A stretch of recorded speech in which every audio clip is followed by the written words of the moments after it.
클릭해 주셔서 감사합니다. 안녕하세요 여러분. 저는 무역학과 졸업생 김도엽입니다. 원래 얼굴을 보면서 얘기하는 게 좋은데 코로나19의 확산을 방지하기 위해서 그리고 시국도 시국인지라 이렇게 비대면으로 진행하게 된 점 양해 부탁드리겠습니다. 제 소개를 하겠습니다. 저는 무역학과 13학번이고 올해 2월 졸업을 한 김도엽입니다. 저는 운이 좋게 졸업하기 전 1월 13일에 섬유업체 연구원으로 취직을 해서 현재까지 재직하고 있습니다. 저희 회사와 제가 하는 업무를 소개시켜 드리자면 저희 회사는 경산 와촌 지식산업단지 내에 위치한 서원테크라고 합니다. 저희 회사는 연신복합사를 제조하고 판매하는 회사입니다. 쉽게 설명해 드리면 두 개의 실을 꼬아서 당겨주고 이 원사에다가 기능성을 부여해주는 업체라고 생각하면 편할 것 같습니다. 그래서 저는 다양한 원사들을 접할 수가 있고 그 원사들을 분석을 하거나 제가 또 무역학과이기 때문에 수출입 업무도 진행하고 있고 정보과제 및 사업계획서 작성, 신규 사업 아이템 모색하는 등 다양한 업무를 진행하고 있습니다. 저희 회사 자랑을 좀 하자면 아침 8시에 출근해서 5시에 퇴근을 합니다. 거의 칼퇴근이라고 생각하시면 되고 거리가 먼 직원들을 위해서 기숙사를 제공을 해줍니다. 기숙사 비용은 일체 받지 않고 있습니다. 영어학원, 헬스장을 등록했을 때 월별로 5만원씩 지원을 해주고 있고 저희 회사는 대학교나 대학원 진학을 장려 및 권장을 하기 때문에 만약에 대학원이나 대학교 진학을 원할 시 회사에서 그 비용을 지원해주고 있습니다. 자신의 건의사항이 만약에 받아들여진다면 10만원 신세계 상품권도 지급해주고 있습니다. 신제품이 곧 나올 예정인데 신제품 컨셉이 친환경 원사라고 해서 네이밍을 결정하는 공모전이 있었습니다. 그래서 제가 환경에 이로운, 자연에 이로운, 사람에게 이로운 해서 이로운이라고 제출을 했었는데 그게 받아들여져서 얼마 전에 신세계 상품권 10만원을 받은 적도 있었습니다. 이 정도면은 괜찮은 회사가 아닌가 싶습니다. 제가 갑작스럽게 부탁을 받아서 이 영상을 찍게 되었습니다. 여러분들을 위해서 강의를 맡아달라고 이렇게 부탁이 왔는데 좀 당황스러웠습니다. 내가 그럴 만한 사람인지, 어떻게 말을 해야 될지, 어떤 말을 해야 될지 등등 여러 가지 고민들을 많이 했었는데요. 아마 여러분들과 가장 가까운 졸업생이기 때문에 이렇게 부탁을 한 게 아닌가 싶습니다. 고민한 결과 여러분들에게 세 가지를 중점적으로 말씀드리고자 합니다. 첫 번째는 1학년 때부터 성적 관리를 시작해라입니다. 여러분들 주변 선배나 지인분들에게 많이 들을 법한 얘기 중 하나가 1학년 때는 놀아도 된다, 1학년 때는 실컷 놀아라 등등 이런 식으로 얘기를 하는 분들도 많이 보았습니다. 하지만 저의 생각은 좀 다릅니다. 저는 1학년 때 성적 관리를 어느 정도 시작을 해야 된다라고 생각을 하는데요.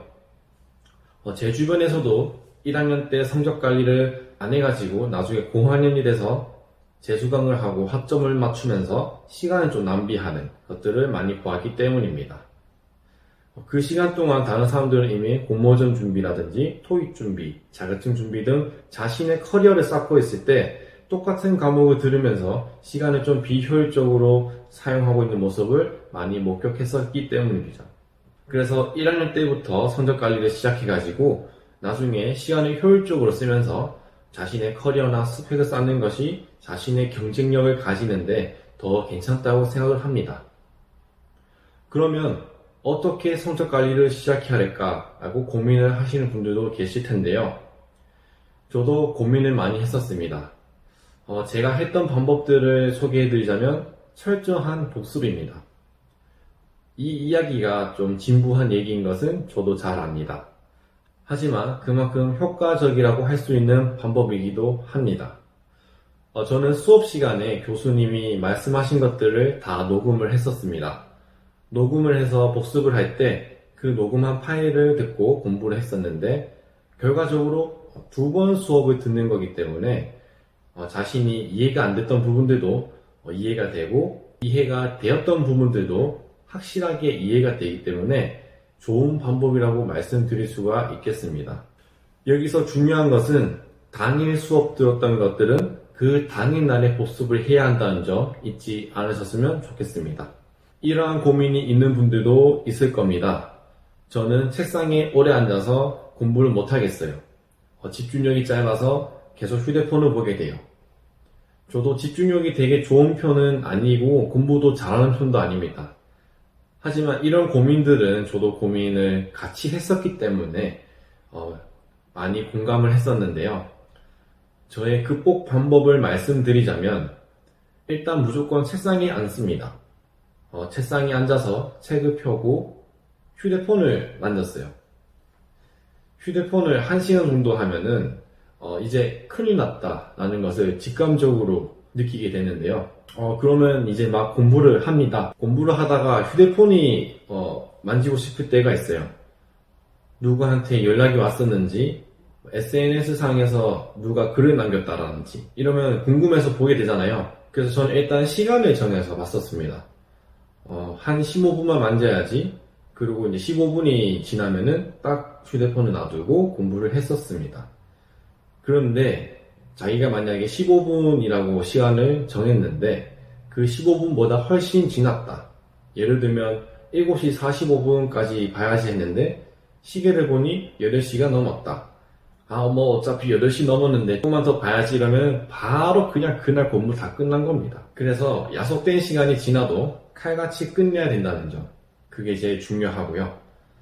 이렇게 하면은 책상에 앉아있는 시간도 늘어나게 되고 집중력도 계속 유지할 수 있게 되는 그런 방법 중에 하나입니다.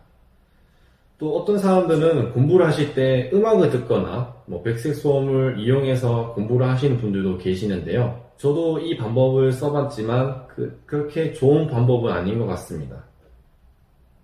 왜냐하면 음악 들으면서 할 때 자신이 좋아하는 노래나 아는 노래가 나오면은 공부에 집중하는 게 아니라 그 음악에 집중하기 때문에 그렇게 좋은 행동은 아닌 것 같습니다.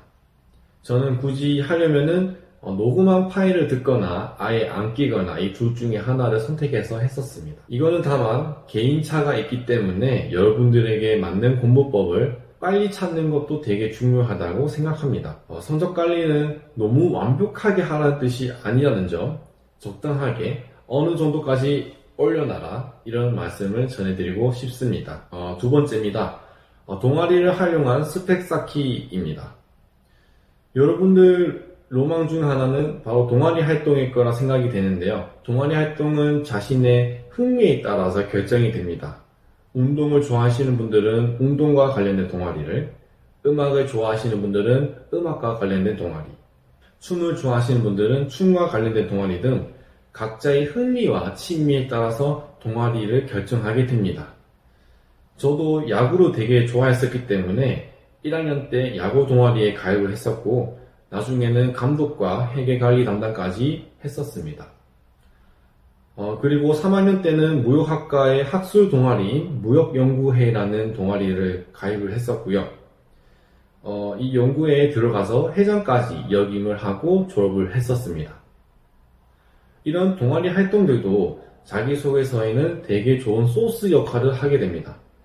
무엇을 했는지, 동아리 활동을 통해서 어떤 점을 느꼈는지 자기소개서를 되게 풍성하게 만들어주기 때문입니다.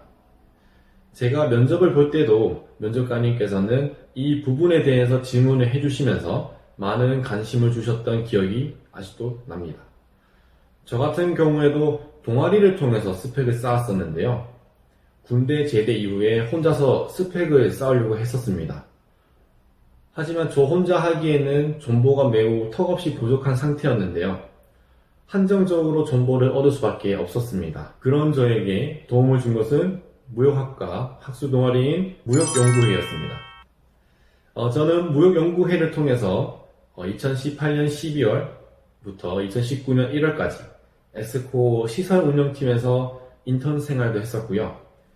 2019년 2월 2018 비교과 프로그램 아이디어 공모전에서 우수상을 수상을 했었고 2019년 4월, 2018 학년도 하반기 현장 실습 수기 공모전 장려상 수상, 2019년 5월 한국경영컨설팅학회 2019 충계 학술대회 공모전 우수 논문상 수상, 2019년 6월 2019학년도 러닝시그 장려상 수상, 2019학년도 10월 에너지경제연구원 전기간행물 에너지경제연구에 재생에너지 발전소 프로젝트 파이낸싱 비재무적 계약 조건이 자본구조에 미치는 효과 분석이라는 주제로 논문을 기재하는 등 많은 경험을 쌓을 수 있었습니다.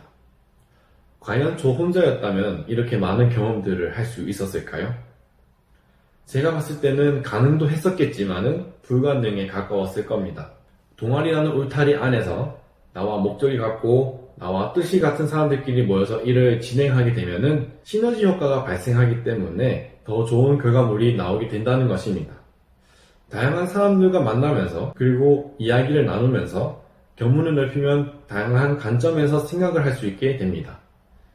이렇기 때문에 여러분들도 혼자서 해결하려고 하지 마시고 뜻이 같은 사람, 목적이 같은 사람끼리 모여있는 동아리를 가입해서 함께 목표를 향해 달려가셨으면 좋겠습니다. 저는 자격증 및 토익에 관한 것은 제쳐두고 오직 대외 활동 및 공모전 활동에만 몰두를 했었습니다. 그렇기 때문에 지금 생각하면은 되게 후회가 되더라고요. 자격증은 무역과 관련된 자격증이 아니더라도 컴퓨터 관련 자격증 등이 있는데 이게 회사 생활을 하면서 취득하려고 하니까 힘이 굉장히 많이 듭니다. 퇴근하면은 진이 빠져서 공부를 할 여력도 안 되고요. 유튜브 보기 바쁘고 굳이 누가 간섭할 사람도 없기 때문에 그렇게 막 공부에 대한 열정이 솔직히 대학교 시절 때보다는 좀 없는 것이 사실입니다. 토익의 중요성은 여러분들도 아시다시피 되게 중요하기 때문에 토익에 관한 것들은 제쳐두고 말씀을 따로 안 드리겠습니다. 토익이란 자격증 공부는 제가 4학년 때부터 시작을 했었는데요. 되게 늦게 시작한 거죠. 그래서 그런지 여유를 가지지 못하고 조급함만 남다 보니까 그렇게 좋은 결과를 받지 못했었습니다. 시험 치고 떨어지고 다시 공부하고 이렇게 악순환만 반복되었습니다. 여러분들은 1학년 때는 학점 관리를 어느 정도 수준에만 맞추시고 2학년 때부터 이 학점과 이 스펙을 병행해서 쭉 이어져 나갔으면 좋겠습니다. 저희 교내에도 다양한 프로그램들이 있다는 것을 혹시 아시는지 모르겠습니다. 예를 들면 러닝시그, 복후감 공모전, 현장 실습, 구토대장정, 교환 학생 등등 다양한 프로그램들이 있는데요. 많은 사람들은 교외 공모전에만 혈안이지만 사실은 교내 공모전도 그만큼 중요합니다. 좋은 프로그램들도 많이 있고요. 저 또한 처음에는 교내 공모전을 통해서 경험을 먼저 쌓은 다음에 교외 공모전에 나가서 다양한 경험들을 했었습니다. 교내 프로그램들은 대부분 학과 홈페이지나 학교 홈페이지 등 온라인을 통해서 공고가 되기 때문에 조금만 관심을 가지면은 교내 프로그램들도 참여할 수 있기 때문에 많은 관심 부탁드리겠습니다. 여러분들이 생각하시는 똑똑한 사람은 어떤 사람인지 정말 궁금합니다. 아인슈타인이나 스티브 호킹처럼 IQ가 높은 사람, 전공 분야에서의 전문가분들, 예를 들면 우리 무역학과 교수님분들이 계시겠죠? 물론 그런 분들도 되게 똑똑한 사람 맞습니다. 하지만 제가 생각하기에는 그런 사람들도 똑똑하지만은 자신의 전공 분야가 아니고 관심 분야가 아닌데도 타 전공 분야 및 타 관심 분야의 이해력이 높은 사람, 이런 사람들이 똑똑한 사람들이라고 저는 생각을 합니다. 대부분의 사람들은 자신의 전공 분야 아니면 관심 분야에만 이해력이 높고 다른 분야의 지식은 이해하려고 하는 게 아니라 이해 자체를 안 하려고 하는 경향이 있습니다. 자신과 관련된 얘기가 아니고 어차피 자신과 상관없는 얘기, 지식 이렇게 치부를 해버리기 때문입니다. 현재는 융복합의 시대라고 말씀을 드릴 수가 있는데요. 자신의 전공 분야의 전문성을 가지는 것도 중요하지만 자신과 전혀 상관없는 다른 분야의 융복합이 필요한 시대이기 때문에 타 전공의 이해력을 높이는 것도 되게 중요하다고 생각을 합니다. 그리고 인생은 어떻게 될지 모르기 때문입니다. 대부분의 사람들은 자신의 전공과 관련된 직무에 취직을 하려고 하고 자신의 전공과 관련된 직무에 취직을 합니다. 하지만 저처럼 다른 분야의 직무에 취직을 할 수도 있습니다. 저는 처음 섬유회사 연구원으로 취직을 했을 때 매우 막막했습니다. 섬유에 대한 지식이 1도 없을 뿐만 아니라 공과대학의 지식조차 하나도 없었기 때문이죠. 심지어 내가 이 회사에 취직을 했지만 내가 과연 도움이 될까? 안 좋은 영향을 미치지 않을까? 라고 생각도 했었습니다. 그렇다면 이 타전공에 대한 이해력을 높이는 방법은 어떤 방법이 있을까요? 저는 다양한 경험을 하라고 말씀드리고 싶습니다. 이것 또한 앞서 말씀드린 동아리 활동을 통한 스펙 쌓기와의 맥락이 같은데요. 다양한 사람들과 만나면서 이야기를 나누면서 견문을 넓히고 다양한 관점에서 생각을 할 수 있기 때문에 타 전공의 직무에 종사를 하더라도 좀 더 수월하게 적응을 하고 일을 할 수가 있습니다. 저는 다양한 대외 활동을 통해 얻은 경험 덕분에 현재 직장에서도 잘 적응하고 있습니다. 한 가지 일화가 있는데요. 코로나19가 이제 확산이 되고 심화가 되면서 이 코로나19발 경제 위기가 시작되고 있었습니다. 사장님께서는 우리 연구소 직원들을 다 불러서 이 코로나19발 경제 위기에 대처하는 방안에 대해서 생각을 하고 세미나를 열자고 했습니다. 세미나라고 하긴 그렇지만 일단 발표 같은 거 하라고 하시더라고요. 그때는 제가 입사한 지 4개월밖에 안 됐습니다. 회사에 대해서 하나도 몰랐고 안다고 해도 어떤 물건이 있는지도 잘 몰랐던 그런 상황이었습니다. 입사하고 첫 번째 시련이죠. 어떻게 발표를 해야 할까? 되게 많은 걱정을 했었습니다. 하지만 공모전에 나갔던 경험으로 일단 우리 회사에 대해 분석을 해야겠다라고 생각을 했습니다. 아직 회사에 대해서 잘 모르기 때문에 분석이 먼저라고 생각을 했었기 때문이죠. 기업의 모든 정보가 들어가 있는 이 재무제표를 찾아서 분석을 했습니다. 수익성과 안정성에 대해서 분석을 하고 있었는데 안정성은 업계 평균보다 웃도는 지표들을 가지고 있었지만 수익성은 업계 평균보다 못 미치는 지표들을 보여주고 있었는데요. 이 분석을 토대로 서원테크는 안정성 지표인 경제 위기가 다가오면 좀 더 보수적으로 운영을 해야 하며 수익성이 높은 제품들로 경제 위기를 타개해야 한다. 재고 자산의 효율적인 관리를 통해서 불필요한 비용이 지출되지 않게 관리를 해주는 것이 정말 중요하다라고 말씀을 드렸었습니다. 이렇게 발표를 하니까 사장님께서 되게 흡족해 하시는 표정을 지으시면서 신입사원이 이 정도 발표하는 것도 대단한 일이다라고 말씀을 해주셨습니다. 그래서 저는 덕분에 다른 직원들 앞에서 한 번 더 발표를 해야 하는 그런 불상사도 일어났었습니다. 그래도 인정을 받은 경험이기 때문에 좋은 경험이라고 생각을 합니다. 이처럼 갑작스러운 일이나 시련이 닥쳐오면은 경험이 풍부한 사람들은 잘 헤쳐나갈 수가 있지만 다양한 경험을 하지 못한 사람들은 일이나 과제의 대처 능력이 현저히 떨어질 수밖에 없습니다. 그래서 다양한 경험을 많이 하라고 제가 조언을 드리고 싶고요. 말씀드린 것들을 다시 한번 말씀드리면은 첫째, 1학년 때부터 성적 관리를 시작해라. 둘째, 동아리를 활용한 스펙을 쌓아라. 셋째, 마지막으로 타 전공에 대한 이해력을 높여라입니다. 여기서 제일 중요한 것은 타 전공에 대한 이해력을 높여라인데요. 이 한마디를 위해 앞서 말했던 두 가지를 얘기했다고도 해도 과언이 아닙니다. 그만큼 중요한 말이고 새겨 들으셨으면 좋겠습니다. 코로나로 인해 많이 불편한 생활을 이어나가고 있습니다. 하루하루가 이제 쌀쌀해지는 것도 느껴지기도 합니다. 여러분 감기 조심하시고요. 다음에는 저희가 얼굴을 마주보면서 얘기를 나눌 수 있는 그런 애들이 오면 좋겠습니다. 감사합니다. 무역학과 졸업생 김도엽이었습니다.